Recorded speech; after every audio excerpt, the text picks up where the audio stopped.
So I can make it come on, I can jump it.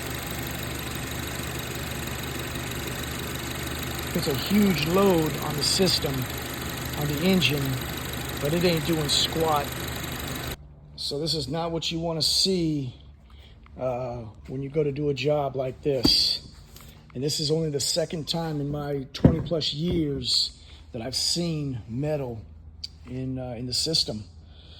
And so that explains the pressures. It just seemed kind of weird, but it didn't indicate a restriction. But anyway, we learn something each time. But anyway, this is what I have coming out of that compressor. And so what that means is I got to pivot a little bit. This is gonna tie me up, this rack for the day. But we're gonna flush the system.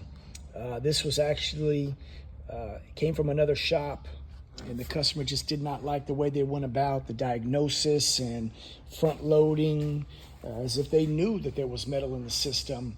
And he said he was literally there just a matter of about 15 minutes, and they quoted him upwards of $4,000 in the event that there was metal. So maybe they know something I don't know with regards to Honda.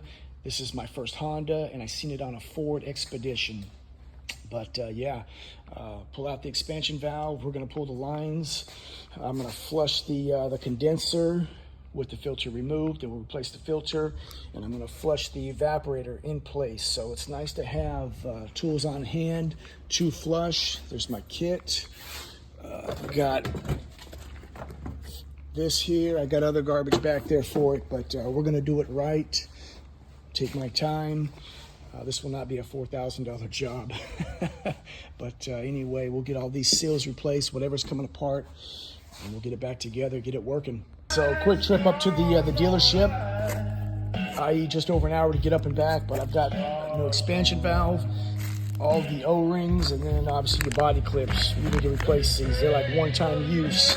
But thus we commence flushing. I had this shaped funnel, whatever you want to call it, to capture what's coming out and lower the pressure in my compressor.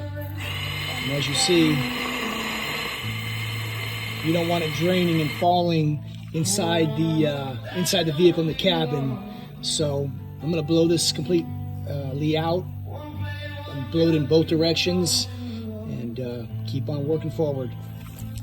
So you can see the metal. I mean, it's very fine, but it's coming out of there. You see it sparkly. I cleaned this funnel prior to draining this and blowing it out. But yeah, there's definitely metal in here. Here's a better look at the debris that's in there. This is my second flushing. So you can see the coloring of the cleaner that's coming out, and then all your debris. So there's your metal. So I'm gonna finish blowing the hose out, replace the O-rings, and that's it for that. So this is what I ran into when trying to service the condenser and just replacing the dryer. It's plastic, and it was in there, and it wasn't coming out. And so also the way it twisted, so we just replaced it. No sense in fighting it. They're not that expensive, about double the price of the dryer. So $300 as opposed to $150 for the dryer, and it's new. This thing's beat up anyway. So new condensers installed. We're under vacuum. I'm gonna go at least an hour to get it nice and hot. Boiled any funk out of there, any moisture that was there left over from cleaning. Put the bumper back on. So it's all back together. Everything's working. Notice though when this clutch kicks on, almost no distinguishable indication from the engine. No stumbling, shaking, no heavy load indicated. So that's going to be the first indicator. As you'll know from the original video, it was a huge load put on this engine when that AC compressor cycled on what may be metal inside that system from that compressor.